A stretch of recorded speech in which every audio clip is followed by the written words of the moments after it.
Kalau kita menceritakan dosa kita dengan orang lain itu boleh nggak, Pak Ustaz? Nggak boleh, dok. Nabi SAW mengatakan, semua orang-orang yang berbuat dosa itu masih bisa diampuni kecuali mudhahir. Mudhahir ini orang yang terang-terangan berbuat dosa. Dan salah satu ciri orang terang-terangan buat dosa adalah, contoh dia berzina nih, nggak ada yang tahu nih. Besok dia sendiri yang mempermalukan dirinya. Di dalam Islam pun tidak ada pengakuan dosa. Tidak boleh orang yang sudah taubat, lalu kemudian dia berbangga dengan kesalahannya dulu. Dulu saya itu begini dan begitu. Untuk apa? Nggak usah. Sekarang kita mulai garis start kita. Yang lalu biarkan orang tidak tahu. Pak Ustadz, kalau dari efek semua dosa, itu kan kita paling banyak tuh nonton film azab, Pak Ustadz. Azab itu ada nggak, Pak Ustadz? Azab ada, siksaan namanya. Siksa kubur. Itu memang benar-benar ada tuh film, Pak Ustadz? Ya kalau digambarkan di film saya tidak tahu. Tapi apakah siksa kubur ada? Karena kan kalau di film bisa saja benar, bisa direkayasa kan. Tapi kita kembali kepada teori agama kita. Al-Quran dan sunnah Nabi SAW menggambarkan ada siksa kubur.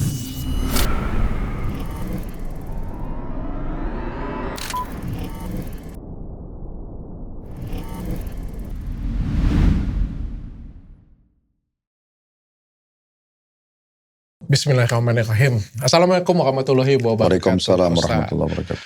Pak Ustadz, kayak gimana kalau ada yang ngomong, Pak Ustadz, kan ya karena sebagian orang, bukan sebagian orang sih Pak Ustadz, banyak orang yang bilang kan dosa itu enak, Pak Ustadz.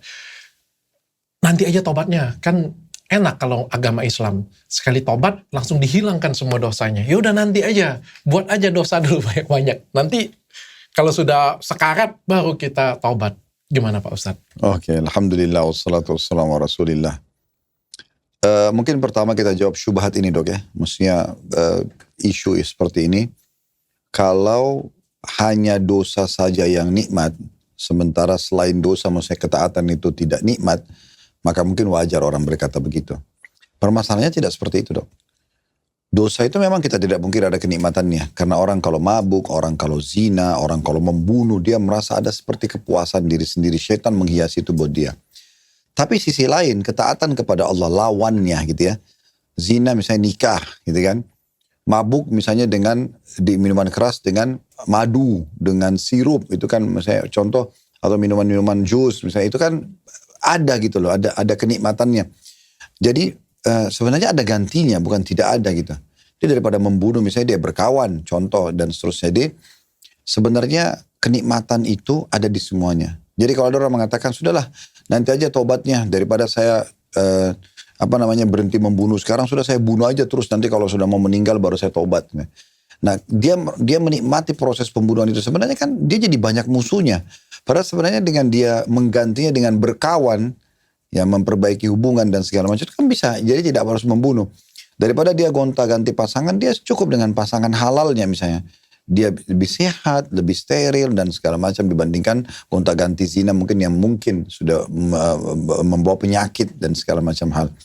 Nah begitu juga dengan minuman keras, mungkin dia bisa lebih sehat dengan jahe, dengan madu. Jadi banyak solusi dari dalam agama Islam yang dihalalkan yang sebenarnya juga nikmat, gitu kan? Dia bisa nikmatin rasanya, dia bisa nikmatin manfaatnya, kesehatannya dan segala macam hal. Jadi itu dulu yang pertama jawabannya. Makanya orang kalau mengatakan, sudah saya nggak usah tobat dulu sekarang karena dosa ini enak banget. Dia seakan-akan menepis kalau lawan daripada dosa itu, yaitu ketaatan, tidak ada kenikmatan. Padahal sebenarnya punya kenikmatan. Kalau nggak nikmat, dok, misal untuk apa kita duduk seperti ini? Dokter untuk apa bertanya, untuk apa buat acara? Pasti dokter merasakan ada kenikmatannya. Begitu juga dengan orang yang duduk misalnya untuk mengatur satu strategi apa, dosa-dosa, guncing, fitnah orang, dia juga merasa kenikmatan. Tapi nggak bisa bertemu antara dua kenikmatan ini. Makanya semua punya kenikmatan. Nah orang yang mengatakan sudah nanti aja saya baru tobat, ini dijawab dari sisi yang kedua. Kalau dia bilang kan tadi, nanti aja deh saya, dalam Islam kan orang kalau tobat diampuni semua dosanya, maka nanti kalau sudah dekat dengan sakaratil maut saya baru tobat misalnya. Pertanyaan sederhana, apakah dia yakin dia bisa sempat tobat sebelum meninggal? Berapa banyak orang keluar dok dari rumahnya, tiba-tiba meninggal tengah jalan, belum sempat taubat. Ada orang yang ke diskotik, dia tidak pernah tahu kalau sebentar dia akan berantem, kepalanya akan dipukul dengan botol minuman keras, lalu dia mati. Ada orang yang tidak tahu itu. Ada orang tidak tahu, sebentar dia pulang ternyata dirampok oleh orang, kemudian dibunuh. Misal contoh, banyak hal yang tidak sangka. Maka dari mana jaminan dia bisa sempat taubat? Gitu kan? Sehingga alasan ini tidak masuk akal. Tertolak sebenarnya dengan akal sehat itu. Oke, Pak Ustadz. Pak Ustadz, sebelum kita masuk hari ini saya pengen dengar cerita tentang Nabi Yahya. Tapi sebelum kita dengar cerita tentang Nabi Yahya ini anaknya Nabi Zakaria yang kemarin kita ceritain Pak Ustadz ya. Kita pakai sarung mangga. Ini sarung mangga songket yang merupakan simbol dari keanggunan dalam balutan tradisi. Setiap helainya ditenun dengan detail songket yang khas, menggunakan material premium berkualitas tinggi. Sarung ini menghadirkan kenyamanan modern tanpa meninggalkan sisi tradisi. Kalau mau order, silakan langsung ke www.banggabersarung.com. Kita semua bangga bersarung mangga. Dan bagi kalian semua yang pengen jualan emas, silakan jual emas ke pusatemas.id. Situ ada alat, kalian bisa cek kadar emas kalian. Jadi no tipu-tipu, no bohong-bohong. Kalian bisa cek hasilnya precise dan kalian bisa jual dengan harga paling tinggi. Mumpung harga emas tuh lagi tinggi-tingginya. Jadi untuk kalian semua, pengen jualan emas dengan rasa aman, silakan ke pusatemas.id. Pak Ustadz, kita pengen dengar hari ini cerita tentang Nabi Yahya. Yang dari kecil, dari bayi, berarti sudah jadi Nabi. Betul. Jadi Nabi Yahya ini anak dari Nabi Zakaria. Setelah Nabi Zakaria cukup lama diuji oleh Allah SWT tidak punya anak. Dalam surah Maryam digambarkan bagaimana beliau memohon, merengek sama Allah agar diberikan keturunan dari istrinya yang mandul. Dan istrinya bernama Isa. Nah, hamil lah akhirnya istrinya ini dalam kondisi sudah sangat tua dan mandul. Dalam Al-Quran digambarkan karena Nabi Zakaria gembiranya dan ingin supaya dia dapat tanda-tanda kehamilan tersebut, bukan nunggu perut istrinya besar, tapi dari awal hamil beliau sudah bisa dapat tandanya. Maka Allah pun menyebutkan nanti selama 3 hari suaramu akan hilang, hai Zakaria. Bisa keluar tapi hanya untuk zikir, yang lain tidak ada suaranya. Maka terjadilah hal tersebut, berarti di hari itu setelah diterima doanya malam hari, besok dia sudah tidak bisa punya suara selama 3 hari. Menandakan berarti istrinya pun hamil dalam proses yang sangat cepat, gitu kan? Karena ini karunia dari Allah Subhanahu Wa Taala. Nah, setelah hamil lahirlah Yahya, dan Yahya sempat kita singgung di episode sebelumnya, artinya hidup. Karena ibunya ini Isa ini, istrinya Nabi Zakaria, terkenal kena istilah bagi orang-orang Arab itu dalam buku-buku sejarah Ummu Subyan. Perempuan yang setiap hamil pasti keguguran. Maka dia khawatir pada saat hamil ini keguguran lagi. Apalagi sudah tua, mandul lagi gitu kan. Ya, dia sering keguguran. Jadi dia nggak bisa punya keturunan. Akhirnya Allah menurunkan dalam Al-Quran ayat yang menjelaskan, Jibril datang menyampaikan, engkau akan dikaruniai anak, hai Zakaria. Yaitu bernama Yahya. Artinya dia akan hidup. Nah, dan juga dia akan berbakti sama orang tuanya. Dia akan dinobatkan menjadi nabi dari masih kecil, dan dia termasuk orang yang sangat kuat beribadah dan sangat tegas dalam menetapkan syariat Allah. Nah, seperti itu kurang lebih gambaran. Ada sedikit unik juga di sini perlu kita singgung. Waktu Zakaria ini alaihissalam menggantikan posisi Imran, ayahnya Maryam, jadi imam, dan Imran meninggal. Sementara istrinya Imran bernama Hanna itu hamil, ya kan? Lahirlah Maryam. Nah, tapi Hamna ini hamil berharap tadi anaknya laki-laki, tapi ternyata lahirnya anak perempuan. Maka dia mengatakan, ya Allah, saya saya melahirkan anak perempuan ini dan saya menyerahkan urusanmu kepadanya dan saya berlindung kepadamu ya Allah untuk dia dan keturunan dari syaitan yang terkutuk. Nah, waktu itu Bani Israel sangat mencintai Imran. Sangat mencintai Imran. Mereka berharap agar anaknya Imran ini, Maryam, mereka yang sponsori. Orang semua berebut untuk membiayai Maryam. Yang dianggap dia anak yang yatim meninggal ayahnya, gitu ya. Tapi Nabi Zakaria mengatakan tidak. Ini saya lebih layak karena Imran adalah sahabat saya, sama-sama imam Masjid Aqsa, dan istri saya adalah tantenya Maryam. Maka Bani Israel mengatakan tidak bisa. Tetap harus kita undi siapa yang akan mensponsori Maryam. Karena mereka sangat cinta sama Imran. Maka mereka sepakatlah, kata Nabi Zakaria, oke, apa yang harus kita lakukan? Mereka bilang kita masing-masing membawa pena kita, yang mereka bisa pakai nulis. Di luar Masjid Aqsa itu ada satu genangan air seperti sungai. Kita melemparkan masing-masing alat tulis kita di sana.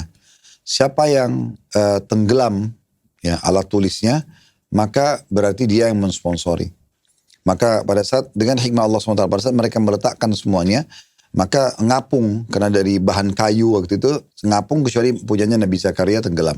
Maka mereka yang sepakat mengatakan, kalau gitu memang kamu yang sponsori Maryam. Nah, mulailah Nabi Zakaria menyiapkan satu tempat ibadah untuk Maryam di Masjid Aqsa. Setiap hari dia datang membawakan makanan ke situ. Tapi yang unik adalah setiap kali dia bawa makanan, pasti sudah ada makanan di situ. Dan Nabi Zakaria tanya, wahai Maryam, dari mana kau dapatkan ini? Dalam Al-Quran digambarkan itu. Dia mengatakan dari sisi Allah. Allah memberikan rezeki kepada siapapun yang dia inginkan. Maka Maryam mendapatkan rezeki langsung dari langit, dari Allah. Sebagian ulama tafsir mengatakan dari surga, walaupun dia tidak bekerja, gitu, kuasa Allah Subhanahu Wa Taala. Nah, pada saat itu, karena Nabi Zakaria tersentuh dengan anak ini, kok solehah banget ini anak. Kok dengan hanya ibadah kepada Allah, Allah bisa turunkan makanan dari langit untuk dia dan segala macam. Dan dia betul-betul soleh, hendak mau bertemu, hendak interaksi sama lawan jenis. Dia nggak keluar. Sampai kalau Maryam itu keluar, itu jadi bahan sorotan. Karena jarangnya keluar dari rumah gitu. Maka dia pun berdoa sama Allah, ya Allah berikanlah saya keturunan. Nah itulah sebabnya akhirnya Allah ijabah doanya setelah sekian tahun dia berdoa. Dan karena dia lihat Maryam anak salihah, Allah karuniakan dia anak Yahya. Nah seperti itu. Nah Yahya ini alaihi salatu wassalam adalah nabi yang sangat tegas. Dan dia mendakwahi kaumnya. Dia dengan pokoknya haram halal tidak ada toleransi. Dan terkenal dengan itu, makanya Allah mengatakan, ya Yahya khudil kitab bikuwah. Hai Yahya, ambil Alkitab itu dengan kekuatan. Maksudnya tegas kamu menyampaikan haram halal. Nah satu waktu ada satu raja yang hidup di masa itu. Dia menyukai seorang wanita. Wanita ini sebenarnya orang biasa. Ada riwayat Israiliyat ya, tapi sebagian ulama muslim memegang itu karena tidak bentrok dengan cerita dalam Al-Quran, atau bukan cerita yang haram gitu ya, yang bertolak belakang dengan Al-Quran dan Sunnah, atau memang belum diceritakan tapi memang bukan khayalan, masih masuk akal gitu. Yang mengatakan bahwasanya ini adalah sepupunya raja itu. Bukan sepupu, maaf, ponakan. Anak saudaranya si raja ini. Lalu raja ini meminta fatwa. Ada yang mengatakan kepada Zakaria, ada yang mengatakan kepada Yahya. Riwayat yang salah satunya kita pilih, datanglah raja ini kepada Yahya. Wahai Yahya, Nabi Allah, saya ini suka seorang wanita, tapi dia adalah ponakan saya. Boleh nggak saya nikahi? Katanya tidak boleh. Gitu kan? Dalam hukum Allah tidak boleh. Ada jalan keluar nggak? Nggak ada jalan keluar. Nggak bisa. Haram ini. Boleh nikahi wanita lain, tapi ponakan sendiri itu mahram, tidak boleh dinikahi. Nah rupanya si perempuan ini pun, raja ini akhirnya takut, dia nggak jadi nikahin. Perempuan ini pun akhirnya tahu kalau ternyata tidak jadi pernikahan. Tapi ibunya si perempuan ini wanita jahat. Dia mengatakan, sebenarnya selangkah lagi kamu akan menjadi ratu, permaisuri di istana. Tapi karena fatwanya si Yahya ini yang mengatakan tidak boleh orang nikah antara paman sama ponakan, maka akhirnya kamu tidak jadi nikah. Kata anak perempuannya, ya itu memang keputusannya. Harus bagaimana? Dia bilang tidak bisa. Sekarang kamu harus datang merayu si raja itu supaya tetap dia mau nikahi kamu dan dia melanggar peraturan itu. Kalau raja itu juga tidak mau, maka goda dia supaya dia membunuh Yahya. Maka pada saat itu perempuan ini pun berdandan, kemudian dia datang ke raja tersebut, dan raja ini memang sudah sangat menginginkan dia, cuma tinggal tertahan dengan masalah hukum. Maka si perempuan ini mengatakan, nikahilah saya, gitu ya. Kita sudah cocok, kita sudah segala macam. Kata raja tersebut, tidak bisa, ini fatwanya nggak boleh dalam agama. Tapi karena dia terus merayu, akhirnya raja ini jadi lunak. Oke lah, kita menikah. Setelah raja ini tertarik, lalu si ponakannya ini mengatakan, cuman saya mau hadiah. Kau harus memberikan saya hadiah itu. Kata raja tersebut, apa? Saya ingin kepalanya Yahya. Yahya harus dibunuh. Karena kalau tidak, nanti Bani Israel akan berbicara, kita sengaja melanggar hukum. Kalau Yahya tidak ada lagi hukum itu. Maka raja ini tadinya awalnya menolak. Cuma dia mengatakan, saya tidak mau hadiah lain. Kalau mau nikah sama saya, mau menikmatin tubuh saya, maka harus kepala Yahya hadiahnya. Akhirnya raja ini terpengaruh, dia suruh prajurit-prajuritnya datang ke tempat ibadah Nabi Yahya. Nabi Yahya lagi ibadah di tempat, di mana di satu tempat, dia lagi sujud, lagi ibadah, dan dia lagi sholat. Dan dia termasuk orang yang sangat kuat ibadahnya, sehingga kalau lagi ibadah itu, lagi sholat, tidak ada yang dia pedulikan apapun di sekitarnya. Mau musuh datang, mau apa saja dia tidak peduli. Maka pada saat itu mereka datang dan akhirnya mereka membunuh Yahya alaihissalam. Dipenggal lehernya, kemudian dibawa ke istana. Dan dikatakan oleh raja tersebut, inilah hadiah yang setelah kamu minta dikeluarkan, ternyata ada kepalanya Yahya. Nah perempuan ini pun melapor pada ibunya, dan akhirnya mereka gembira karena mereka anggap ini sudah selesai. Tetapi ibunya, si perempuan ini mengatakan, cuman masih ada lagi nih ayahnya, Zakaria, ayahnya Yahya. Selama orang ini masih hidup dan dia juga adalah Nabi Allah, Maka bisa saja dia ingatkan lagi Bani Israel tentang dosa. Ini jadi masalah. Jadi ada dua dosa di sini. Dosa tentang menikah nanti dengan paman, ponakan sama paman. Dosa membunuh Nabi. Jadi gimana? Harus dibunuh juga Zakaria. Maka kembali lagi si raja tersebut, si perempuan ini menggoda lagi si raja tadi. Menggerakkan segala macam sampai Nabi Zakaria pun dibunuh. Nah, dalam riwayat, ada satu riwayat disebutkan, dia sempat menyelamatkan diri ke dalam sebuah pohon, lalu pohon itu Allah buka, lalu dia masuk, kemudian ditebanglah pohon tersebut oleh orang-orang dari Bani Israel dan utusan raja tersebut, hanya terbunuhlah dua-duanya. Sang ayah sama anak ini mati syahid, ya, terbunuh. Dan itulah yang Allah sebutkan dalam Al-Quran tentang ciri khasnya Bani Israel, falima taqtuluna anbiya Allah in kuntum shadiqin. Kalau kalian benar-benar jujur dengan iman kalian, kenapa kalian membunuh nabi-nabi Allah? Hanya karena urusan seperti ini. Nah, tinggal kasus perempuan ini. Perempuan ini rupanya setelah dua nabi ini terbunuh, Allah subhanahu wa ta'ala menjadikan si perempuan itu, dua-duanya ibu sama anaknya, menjadi seperti orang yang stres, orang yang gila, kemudian mereka bunuh diri. Mereka bunuh diri. Nah, setelah itu terjadi kekacauan di Bani Israel. Pada saat itu terjadi kekacauan yang luar biasa. Perang satu sama yang lain, yang membela Nabi Yahya dan Nabi Zakaria, dan yang juga menganggap sang raja ini perlu dibela. Maka peranglah pada saat itu sampai nanti Nabi Isa alaihissalam yang meluruskan mereka. Pasal saya pengen tanya, hitungan dosa itu siapa yang hitung perhitungan dosa besar, dosa kecil, berapa dosa kayak gitu punya. Itu siapa sih yang nentuin Pak Ustadz? Allah. Karena itu syariat Allah. Semua yang melanggar hukum Allah namanya dosa. Semua yang dilakukan ketaatan kepada Allah itu adalah ibadah. Gitu. Nah, bagaimana caranya kita mengetahui ini? Dosa besar, dosa kecil. Maka Abdullah bin Umar radhiyallahu anhu, sahabat Nabi yang mulia, dan beliau adalah ulamanya kaum muslimin. Di masa Nabi Muhammad SAW beliau belajar dari Nabi, dan setelah Nabi meninggal pun beliau terus menjadi ulama dan rujukan umat Islam. Karena beliau banyak sekali belajar hadis dari Nabi SAW. Beliau mengatakan dalam salah satu statementnya, dosa besar adalah dosa-dosa atau larangan-larangan Allah yang diikuti langsung dengan ancaman. Seperti dilaknat, siksa kubur, siksa neraka, gitu kan, Allah murka. Semua ini berarti dosa besar. Pak Ustadz, bisa nggak kalau, maaf Pak, saya tanya kayak gini ya, mungkin nggak kalau dosa-dosa ini tuh dibuat oleh manusia untuk menjaga kehidupan kita saja sebenarnya Pak Ustadz?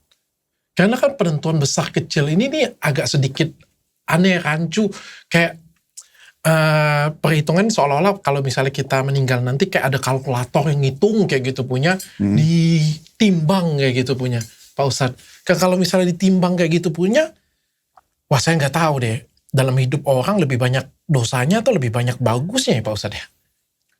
Kan sesuatu yang berbau dosa sudah dijelaskan, Dok. Apa itu dosa? Dan sesuatu yang berbau ketaatan atau ibadah juga sudah dijelaskan. Tidak ada sesuatu yang tidak jelas bagi seorang muslim. Orang muslim dari kecil sudah diajarkan kalau zina itu haram, minuman keras itu haram, menggunjing orang, memfitnah orang. Dan terus menerus khutbah Jumat para khatib menyampaikan tentang hukum-hukum Islam, majelis-majelis ta'lim dan masjid dipenuhi dengan ta'lim menjelaskan dengan syara Islam, mana yang halal, mana yang haram, makanan kah, pergaulan kah, minuman kah, pakaian kah, semua sudah dijelaskan. Sehingga tidak ada sesuatu yang membebani seorang muslim seperti dokter bilang tadi, waduh gimana ya, bagaimana caranya kita membedakan mana besar atau kecil, karena semua sudah jelas. Contohnya itu Pak Ustadz, dari tim kreatif. Saya agak aneh saya ngerasa, misalnya sholat dapat 5 poin. Antar berbohong kurang minus 2 poin. Nggak, dari mana hitungan itu? Tidak ada. Nggak ada seperti itu. Nggak ada hitungan itu. Ya, kadar pahala ditentukan oleh Allah Subhanahu Wa Taala, tapi tidak ada penyebutan angkanya. Cuma ada pelipat. Contoh misalnya, sholat berjamaah dilipat gandakan 25 kali lipat. Tapi kita tidak pernah tahu satu sholat itu dapat berapa. Kita bisa tahu nggak Pak Ustadz? Poin kita berapa nih Pak Ustadz? Nggak bisa. Nggak bisa kita tahu. Lebih banyak pahala atau lebih banyak dosa Pak Ustadz? Ya tergantung ketaatan dokter lakukan. Dokter lebih patuh, seperti kalau pegawai di kantor. Gitu kan? Semua pegawai ngerasa terbaik semua Pak Ustadz. Narsistik. Bukan. Dia kan bisa tahu nilainya dirinya sendiri. Dia sedang melakukan prestasi atau dia sedang melakukan kekurangan. Mahasiswa di kampus, siapa saja. Semua orang pasti bisa tahu dia nilai dirinya sendiri. Dia buruk atau dia baik gitu. Cuma kelebihan dalam Islam itu kan agama memandu dia. Ini loh yang buruk ini atau yang lebih buruk bahkan ada. Ini loh ketaatan yang lebih taat lagi ada. Nah gitu. Tapi kan ada orang yang nggak tahu diri Pak Ustadz. Ada tuh di kantor-kantor itu orang yang nggak tahu diri gitu punya. Pasti kena akibatnya. Dia ngerasa diri dia yang paling dekat dengan Tuhan, paling dekat dengan Allah, paling banyak doanya, paling banyak ini ya. Padahal Kalau dia merasa dalam arti kata sini dia membanggakan diri, itu sendiri dosa dong. Namanya riya kan. Dia pamer. Dia berbangga-bangga atau ujub dalam perbuatan itu tidak bisa. Amalnya bahkan tidak diterima. Bahwa dalam Islam itu memang tidak ada hal-hal begitu. Merendahkan orang, menganggap amalnya lebih baik dari orang lain, itu tidak ada. Kalau kita menceritakan dosa kita dengan orang lain itu boleh nggak Pak Ustaz? Ya. Nggak boleh dok. Ya. Karena memang Nabi SAW mengatakan, semua orang-orang yang berbuat dosa itu masih bisa diampuni kecuali mudhahir. Mudhahir ini orang yang terang-terangan berbuat dosa. Lalu Nabi SAW menyebutkan, dan salah satu ciri orang terang-terangan buat dosa adalah pada saat dia berbuat dosa di malam hari, lalu Allah tutupin sampai pagi. Contoh dia berzina nih, nggak ada yang tahu nih. Allah tutupin, tidak ada yang tahu. Besok dia sendiri yang mempermalukan dirinya. Karena dalam Islam tidak perlu. Di dalam Islam pun tidak ada pengakuan dosa. Seperti mungkin di sebagian aliran Kristen kan ada itu, kita ngakuin dosa, kita tidak ada. Dalam Islam tidak ada itu. Nggak perlu dokter Richard misalnya buat dosa, lalu datang kepada saya, Ustaz, saya ini buat dosa begini-begini dan segala macam. Lalu saya bilang, udah kamu sudah bisa dimaafkan. Tidak ada begitu dalam Islam. Udah antara dokter sama Allah Subhanahu Wa Taala. Pernah ada orang begini dok. Dia datang, dia habis berzina. Di zaman Nabi Muhammad SAW ya. Dia mengatakan, ya Rasulullah, hukum saya sudah berzina. Nabi tidak langsung bilang, oke tegakkan hukum pada dia, enggak. Nabi masih alihkan wajahnya lalu mengatakan, mungkin kau hanya menyentuhnya. Orang itu datang lagi depan wajah Nabi, ya Rasulullah, saya sudah zina, hukum saya. Maka Nabi mengalihkan lagi wajahnya, mengatakan, mungkin kau hanya menciumnya. Nabi terus alihkan dia, maksudnya, pergilah, ngapain kau ke saya? Taubatlah dengan Allah, tutupin aibmu itu. Jangan kau buka depan umum, untuk apa? Orang itu tak kena penasaran, terus dia ulangi sampai dia mengatakan, ya Rasulullah, dia berikan kesaksian buat dirinya sendiri. Ya Rasulullah, saya sudah letakkan kemaluan saya di kemaluan dia, hukum saya. Udah dia tegakkan kesaksian atas diri sendiri, baru Nabi hukum. Tapi tadinya Nabi terus mengalihkan dia. Gak usah, ngapain kamu datang ke sini? Taubatlah. Termasuk dalam Islam dok, tidak boleh orang yang sudah taubat, lalu kemudian dia berbangga dengan kesalahannya dulu. Dulu saya itu, begini dan begitu. Untuk apa? Gak usah. Sekarang kita mulai garis start kita. Yang lalu biarkan orang tidak tahu. Udah, antara kita dengan Allah Subhanahu Wa Taala. Kalau misalnya gini Pak Ustadz, kalau tadi aja kita buka dosa kita sendiri, kalau misal orang ngebuka dosa orang lain Pak Ustadz? Ya dia dosa, gak boleh. Kecuali memang dalam keadaan kriminalnya itu, dosanya itu bisa berefek pada orang lain. Contoh misalnya, ada orang akan membunuh. Dokter tahu tuh orang akan membunuh. Kalau kita nggak ceritain kepada pihak yang berwenang atau orang yang jadi target, maka bisa berbahaya. Itu berbeda. Kita sedang mau menyelamatkan orang lain. Tapi kalau dia buat dosa sendiri nih, dia berzina sendirian, dia tidak ganggu orang. Dia pergi ke hotel, dia sambil belajar. Itu nggak boleh kita membuka-buka itu, nggak boleh. Kita datang nasihatin dia, oke. Kamu nggak boleh, itu haram dalam Islam. Oh, nanti itu urusan saya. Sudah, kita lepas tanggung jawab hari kiamat. Itu urusan dia. Itu. Iya, tidak ada kita harus menghakimi orang sendirian, tidak ada. Tetapi walaupun kalau itu pelacur sekalipun. Kecuali memang pihak pemerintah. Kalau pihak pemerintah berbeda. Iya. Pihak pemerintah itu maka mereka punya kewajiban karena akan ditanya oleh Allah atas kepemimpinannya gitu. Oke. Pak Ustadz, ada nggak dosa yang saking banyaknya orang lakukan akhirnya sampai nggak dianggap dosa lagi? Saking sudah seringnya sampai dia bilang kayaknya dia bukan dosa lagi. Itu memang secara alami dok. Secara alami sebenarnya. Orang kalau sudah terbiasa dengan satu perbuatan, maka dia bisa menganggap remeh terhadap perbuatan tersebut kan. Menormalisasi. Ya, normalisasinya. Jadi dia, kayak misalnya orang sudah terbiasa menggunjing orang dan tidak pernah ada yang ingatkan. Biasa fitnah orang, gak ada yang ingatkan. Dia biasa bunuh orang, gak ada yang ingatkan. Dia biasa perkosa orang, gak ada yang ingatkan. Lama-lama karena tidak diingatkan, dia itu jadi normalisasi tadi. Jadi terbiasa dan orang juga anggap itu sebuah perbuatan yang biasa. Nah itu bisa terjadi, tapi itu secara alami fitrah dia. Cuma dalam Islam itu tetap tidak boleh. Tetap tidak boleh. Kalau bohong untuk kebaikan atau dosa yang dilakukan untuk kebaikan, Pak Ustadz? Mana itu dosa dilakukan karena kebaikan? Kan bisa saya langsung lakukan kebaikan aja langsung. Ngapain dosa untuk kebaikan? Karena dosa kan definisinya pelanggaran. Gimana caranya pelanggaran untuk kebaikan gitu? Contohnya kalau di kedokteran, contohnya kayak gini Pak Ustadz. Contohnya ini bukan saya. Contohnya kalau di kedokteran misalnya kita kasih tahu kenyataannya nanti dia stres kayak gitu punya. Jadi kita white lie lah kita bilang. Kita bohongin tapi bikin dia tuh jadi lebih tenang gitu Pak Ustadz. Nggak usah bohong dong. Iya, soalnya gini. Contoh, jujur aja. Tapi jujur, tapi kita bisa menggunakan bahasa-bahasa lain. Sebagai contoh gini ya. Di episode sebelumnya kita sempat singgung masalah Ummu Sulaim, seorang wanita yang pada saat mau dilamar oleh sahabat suaminya suaminya meninggal, dilamar oleh sahabatnya, lalu dia mengatakan laki seperti Anda tidak ditolak gitu kan. Nah, karena gini dan gitu, kalau Anda mau masuk Islam, saya akan jadikan masuk Islam Anda sebagai mahar saya. Nah, itu lanjutan kisahnya adalah mereka menikah akhirnya dan punya anak. Nah, karena punya anak dari perempuan yang dia cintai, si Abu Talha ini, anak laki-laki, kebetulan anak itu lahir dalam kondisi sakit keras. Maka Abu Talha ini bilang sama istrinya, saya mau ke masjid dulu sholat, jaga baik-baik anak ini. Baru berapa langkah dia melangkah, tiba-tiba bayi itu sudah meninggal dunia. Si perempuan ini, wanita salihah ini, dia bilang sama orang-orang di rumahnya, ada anaknya juga dari suami yang dulu, ada pembantunya, dia mengatakan, jangan ada yang sampaikan ke Abu Talha tentang kondisi bayinya yang baru meninggal, biar saya yang sampaikan. Kata Anas, dari suami yang pertama yang meninggal itu, suaminya meninggal, bilang, pada hari itu ibu saya dandan, belum pernah secantik itu sebelumnya, dia masak-masakan belum pernah seenak seperti itu sebelumnya, lalu dia tunggu suaminya pulang. Begitu suaminya pulang, disambut sama dia, dikasih makanan yang enak, kenyang, keadaan cantik dandanannya, akhirnya terjadi interaksi biologis. Setelah suaminya sangat tenang, sudah kenyang, biologisnya sudah kenyang perutnya, maka dia bilang, si perempuan ini bilang, padahal ini sebenarnya dia sebagai posisi ibu ya, yang meninggal bayinya, biasanya ibu itu lebih panik. Maka dia mengatakan, bagaimana menurutmu wahai suamiku, kalau kita pinjam sebuah benda pada seseorang, lalu orang itu minta. Kata suaminya, tentu kita kembalikan, itu hak orang. Maka dia dengan santun mengatakan begini, kalau begitu, berharaplah pahala dari Tuhanmu, karena Tuhanmu telah mengambil apa yang dititipkan pada kita. Maksudnya anaknya gitu ya. Bahasa-bahasa seperti ini kan bahasa-bahasa menyampaikan sebenarnya, tapi dia lebih santun, lebih sopan gitu ya. Dalam beberapa riwayat yang lain dikatakan waktu suaminya pulang, anaknya sudah meninggal nih. Dia tanya kepada istrinya, bagaimana keadaan anak kita? Istrinya bilang, dia lebih tenang dari sebelumnya.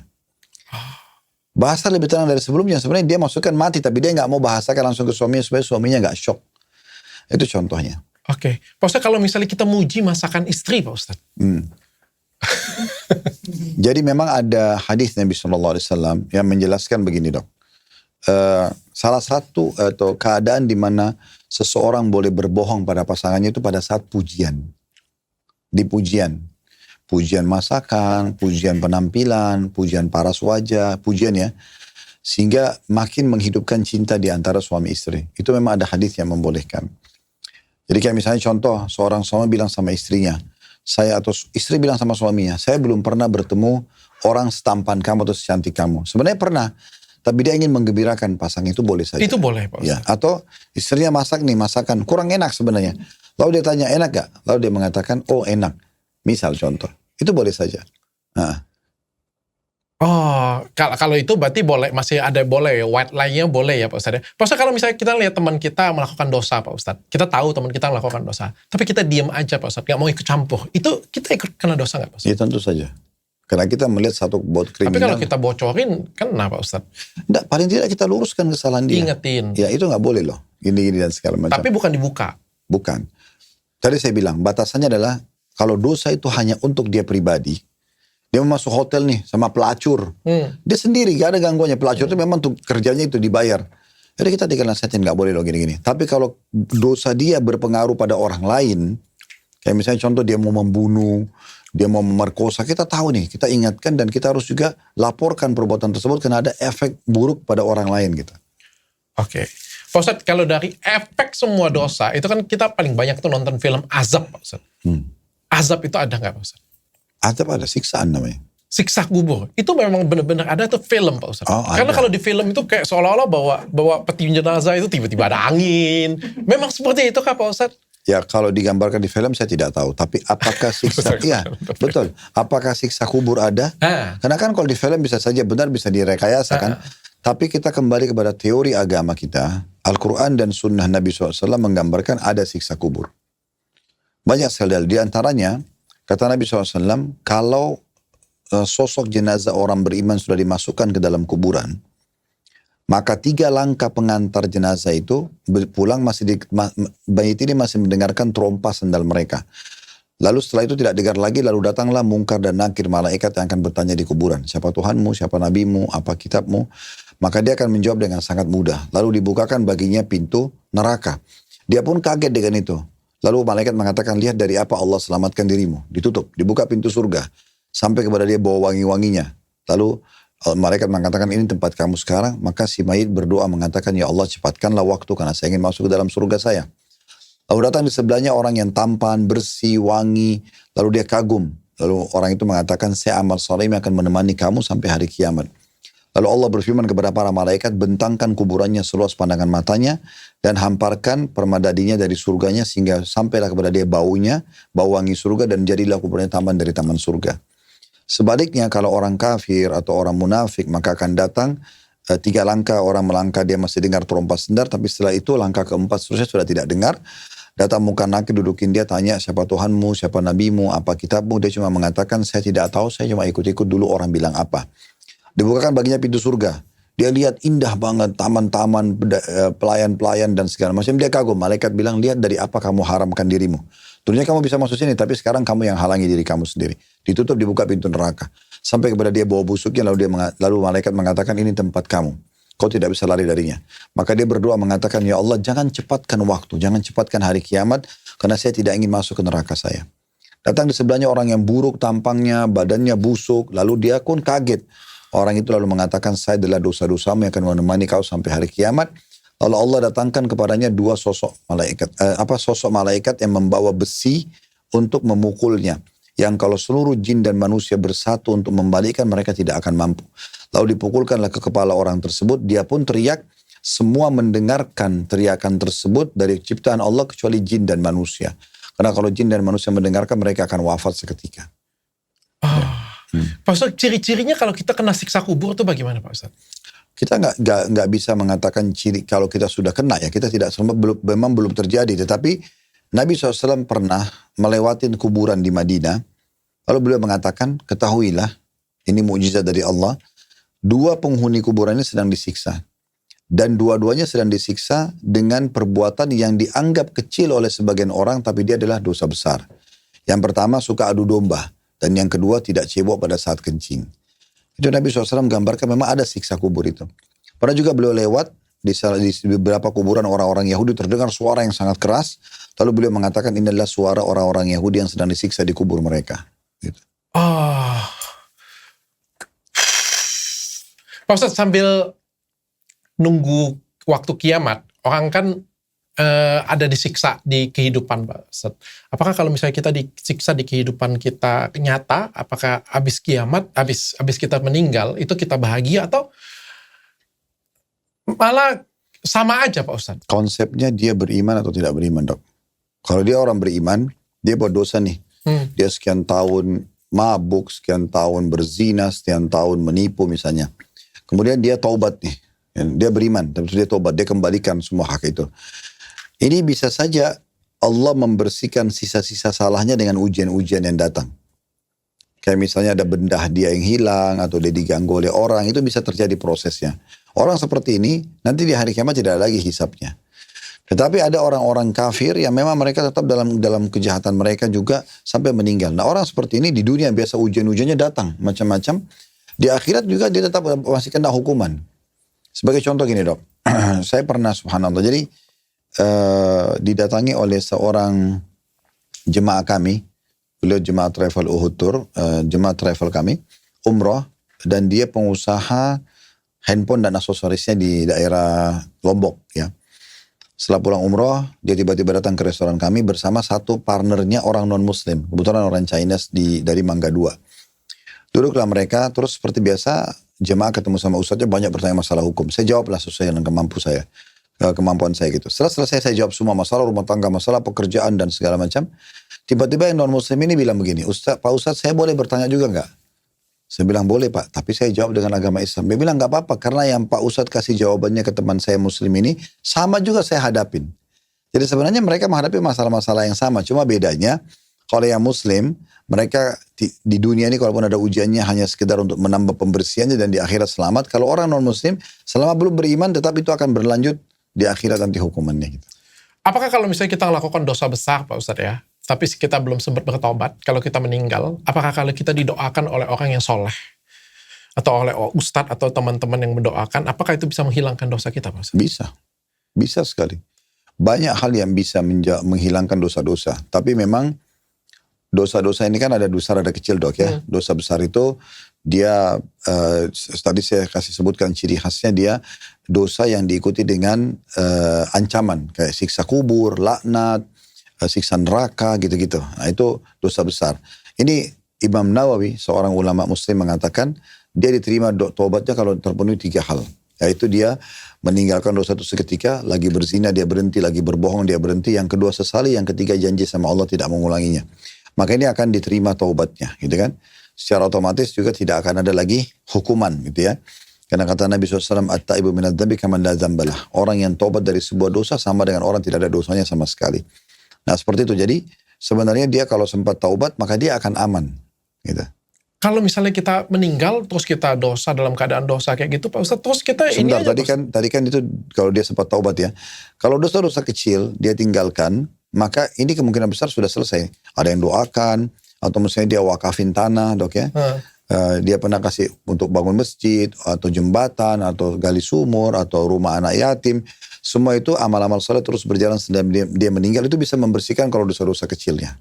Pak Ustadz, kalau misalnya kita berbuat dosa, nggak sempat kita bertobat Pak Ustadz, kalau kayak gitu kita sebagai yang hidup, yang sayang dengan dia, kita doakan aja dia terus Pak Ustadz. Pagi, siang, sore, malam, 40 hari, 400 hari, 4 tahun, supaya dosa dia hilang Pak Ustadz. Ya, itu kalau orang itu mau lakukan dok. Siapa yang mau lakukan itu?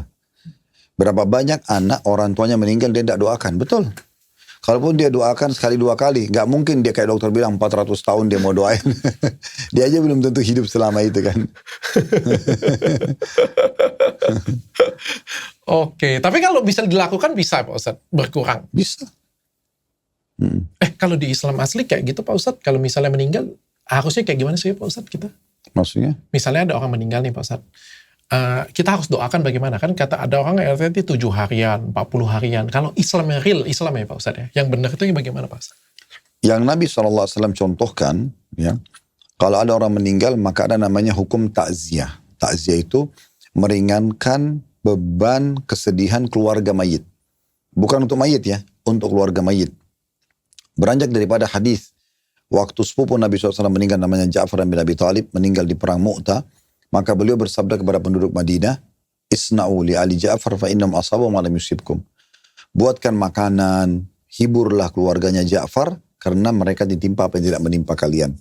Maka Nabi SAW dan para sahabat mencontohkan untuk membawa makanan, menghibur keluarga mayit itu selama 3 hari. Selama 3 hari. Setelah 3 hari sudah tidak pernah ada lagi. Nah, kalau yang sesuai dengan sunnah Nabi begitu. Kalau masalah mayitnya sendiri, dari mulai dia hembuskan nafas terakhir sampai kita hembuskan nafas terakhir, kita bisa menyampaikan banyak hal buat dia. Bisa dengan kita sedekah. Misalnya orang tua kita sudah meninggal, kita sedekah, kasih masjid atau orang miskin. Oh itu bisa ya Pak? Niatkan buat kita sama orang tua kita sudah meninggal. Boleh. Kita wakafin tanah, kita berikan ambulan gratis misalnya. Semua itu boleh. Itu akan sampai. Sedekah akan sampai. Haji dan umroh akan sampai. Itu kan istighfar anak memohon ampun untuk orang tuanya sampai. Oke. Pak Ustadz, saya baru masuk Islam Pak Ustadz. Kalau kita meninggal Pak Ustadz. Kalau kita meninggal kan kalau di Islam kan di kain kafan Pak Ustadz. Tapi kan kalau di agama lain lebih keren Pak Ustadz pakai jas. Boleh nggak Pak Ustadz kita meninggal, kalau misalnya dalam Islam meninggal dibuat, ya keren lah Pak Ustadz gitu. Supaya nyampe di sana juga lebih gagah nanti Pak Ustadz. Yang pakai jas sama pakai kain kafan, dua-duanya akan dimakan oleh tanah dok. Lalu untuk apa pakai jas gitu kan? Penghormatan lah Pak Ustadz. Kalau tidak, apakah berarti menggunakan kain kafan yang baru, yang bersih, warna putih itu bukan penghormatan? Justru itu menunjukkan kelebihan Islam. Karena biaya kematian itu tidak besar. Ya kan ada duit. Dan biar walaupun ada duit. Sebagai contoh, pernah ada seorang anak muda di Saudi, dia mengadakan survei, menjelaskan tentang perbedaan masalah proses mengurus jenazah dalam Islam dan agama lain gitu ya. Bagaimana digambarkan Islam itu hanya menyiapkan 2 lembar kain kafan, kalau perempuan itu sampai 5 lembar, supaya auratnya tertutup gitu ya. Dan bagaimana dimasukkan di tanah dengan sangat sederhana prosesinya. Dibandingkan dia datang ke Amerika, ada beberapa tempat pengurusan jenazah, itu petihnya aja ada sampai $10.000. Terus jenazah itu boleh kalau mau diprosesi pemakaman ada Iya. biaya.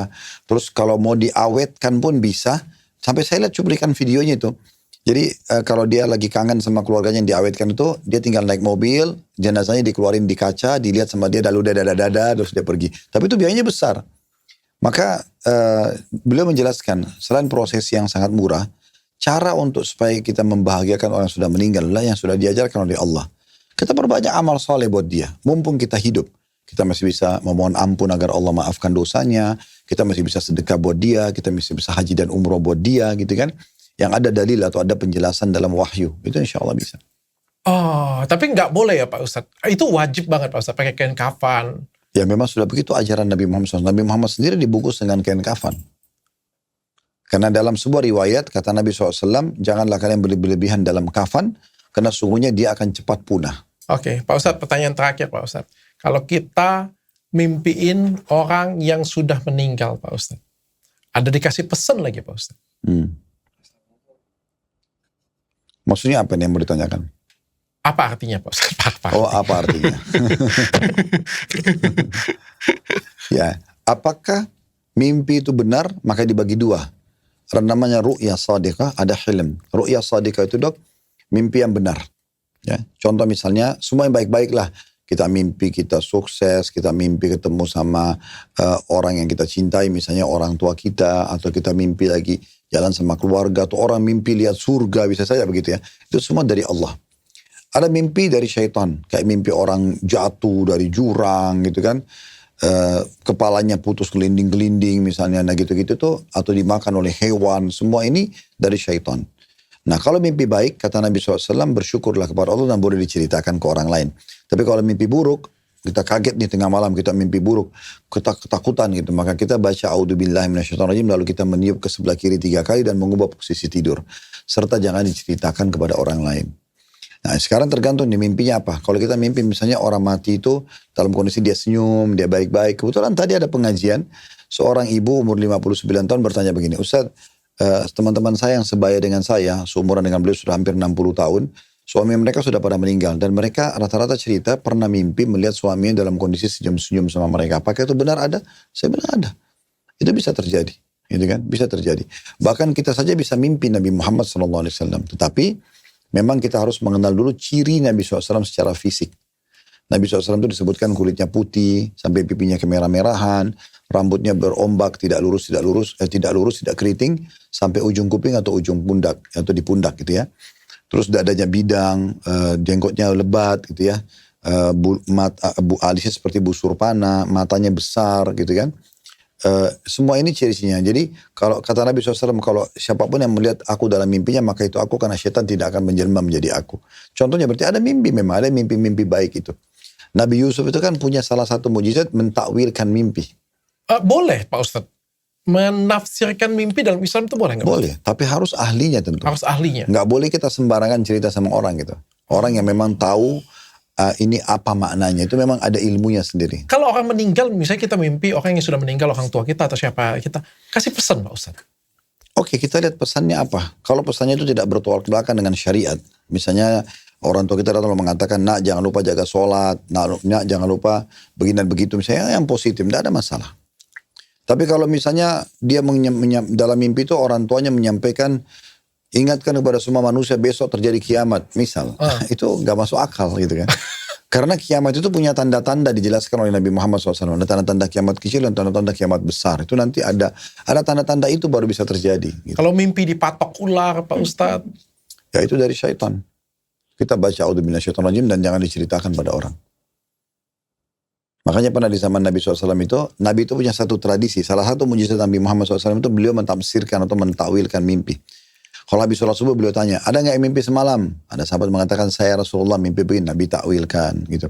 Nah ada satu sahabat bilang begini, ya Rasulullah, satu hari, saya mimpi semalam kepala saya copot, lalu gelinding-gelinding dan saya mengejarnya. Maka kata Nabi SAW, janganlah kalian menceritakan permainan syaitan terhadap kalian dalam mimpi-mimpi kalian. Jadi kalau mimpi begitu nggak usah dicerita. Oh, nggak usah diceritain yang Iya, kita punya Pak Ustadz. Oh. Walaupun dengan orang terdekat kita, dengan istri. Pokoknya kalau mimpi buruk gak usah dok. Mimpi buruk gak usah diceritakan. Karena kata Nabi SAW, kalau dia baca A'udzubillahi minasyaitonirrajim, dia niup sebelah kiri 3 kali, dan dia tidak cerita sama orang lain, tidak akan membahayakannya. Tidak akan membahayakannya. Oke, oke Pak Ustadz. Pak Ustadz, kalau misalnya kita sudah terlanjur berbuat dosa nih Pak Ustadz. Maksiat contohnya Pak Ustadz. Sudah lanjut buat dosa. MBA lagi Pak Ustadz.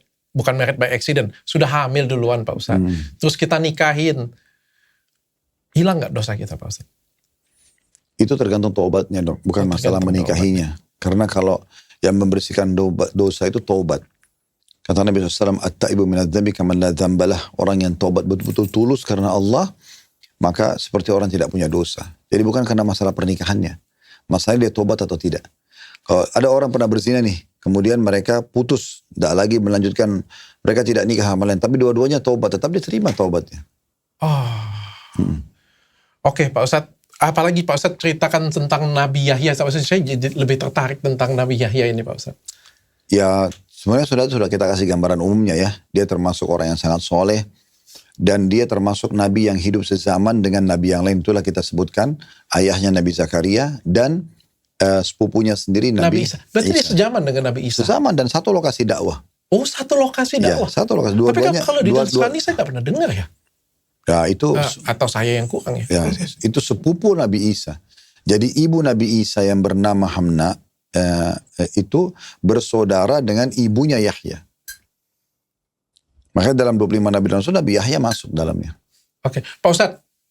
Kali ini benar-benar terakhir Pak Ustadz. Durhaka terhadap orang tua dosa Pak Ustadz. Kalau orang tua durhaka terhadap anak Pak Ustadz? Dia bukan tidak durhaka orang tua pada anak. Tapi dia tidak memberikan hak anak ya. Contoh dia tidak memberikan nafkah, dia tidak memberikan pendidikan yang baik. Semua itu akan ditanya oleh Allah SWT. Karena hak anak dalam Islam ada banyak. Seperti pertama, kalau dalam Islam ya kita bicara. Hak pertama anak itu adalah mencarikan pasangan mencarikan calon ibu atau ayah yang baik. Oke. Karena tetes sperma yang masuk ke rahim seorang wanita, kalau laki-laki itu buruk dan perempuan itu hamil, anak itu akan ternasabkan pada laki-laki tersebut selamanya.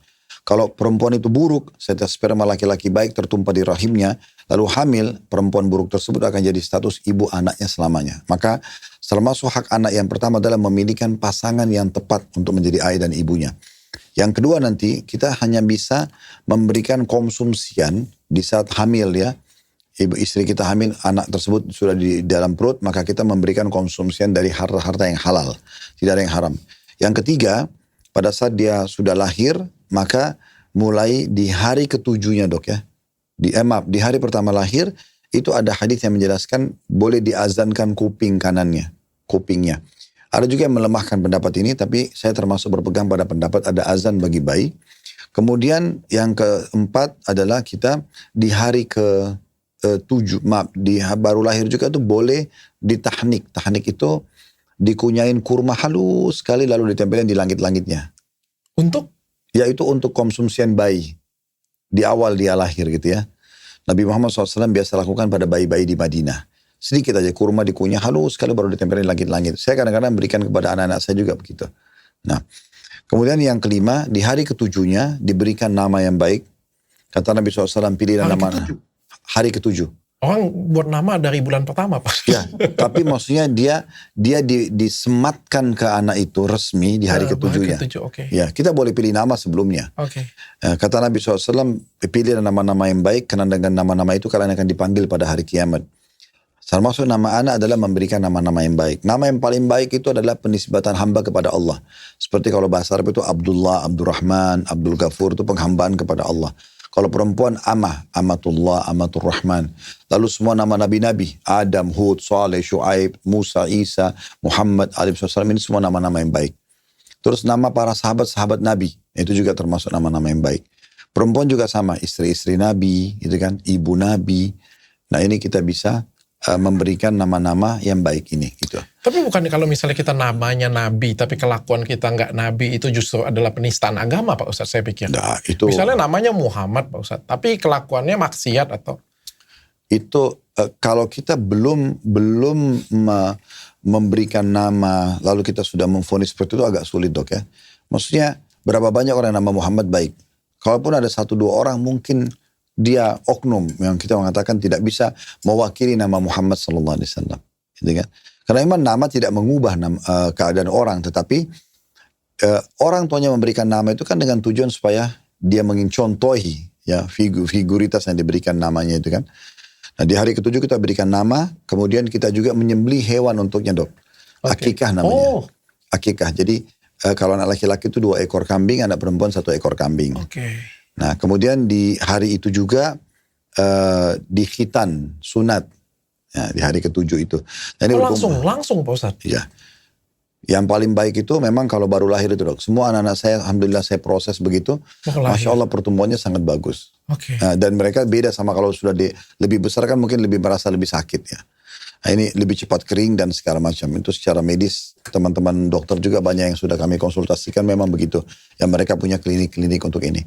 Nah, sisanya nanti tinggal bagaimana mendidik anak dengan pendidikan-pendidikan yang baik. Kata Ali, sahabat Nabi radhiyallahu anhu, didik anak kalian dengan prosesnya 7 tahun dikali 3. 7 tahun pertama dengan kelembutan. Karena memang fase itu mereka belajar. Jatuh gelas, belajar jalan, kadang-kadang indan itu tuh semua 7 tahun pertama. 7 tahun kedua, dari 7 sampai 14 itu ini diajari ketegasan. Ini boleh, ini nggak boleh. Ini Allah bolehkan, ini Allah larang. Gitu. Ini agama bolehkan, ini agama nggak bolehkan. Sampai 14 tahun. Ini biasanya dari mulai masuk SD sampai tamat SMP lah. Kemudian dari 14 sampai 21, 3 tahun yang ketiga, ini diajak bermusyawarah. Jadi mulai dia memberikan pendapat-pendapatnya. Dan jangan kasih kesempatan memberikan pendapat kalau masih di bawah 14 tahun. Karena akalnya masih belum bisa memberikan ide-ide lah gitu ya. Nah, kata Ali radhiyallahu anhu setelah itu, kalau sudah 21 tahun umurnya, lepaskan dia akan jadi pemimpin di masyarakat. Terima kasih Pak Ustadz bimbingannya hari ini Pak Ustadz. Mudah-mudahan bermanfaat untuk kita sama-sama. Bagi kalian semuanya, silakan follow Ustadz Khalid Basalamah. Dukung kami semuanya. Kalian boleh sebarkan video ini. Kalau kalian merasa bermanfaat, menurutku sih bermanfaat banget ya. Sebarkan, kasih tahu dengan teman-teman, nonton. Mudah-mudahan bermanfaat. Apalagi ini nonton pada saat bulan puasa. Pak Ustadz kalau misalnya pas bulan puasa nonton channel-channel kayak gini, punya akan nambah pahala nggak Pak Ustadz? Tentu saja. Ini kan termasuk amal saleh, belajar ilmu agama. Oh, sambil lebih belajar lagi ya Pak Ustadz ya? Karena pondasi iman itu kan ilmu, Dok. Yang paling bagus itu menunggu buka, menunggu sahur, atau setelah tarawih? Setiap saat lah. Jangan ditentukan. Masya Allah. Mari kita tutup podcast kali ini dengan baca kafaratul majelis. Subhanakallahumma wa bihamdika asyhadu alla ilaha illa anta astaghfiruka wa atubu ilaik. Assalamualaikum warahmatullahi wabarakatuh. Waalaikumsalam warahmatullahi wabarakatuh.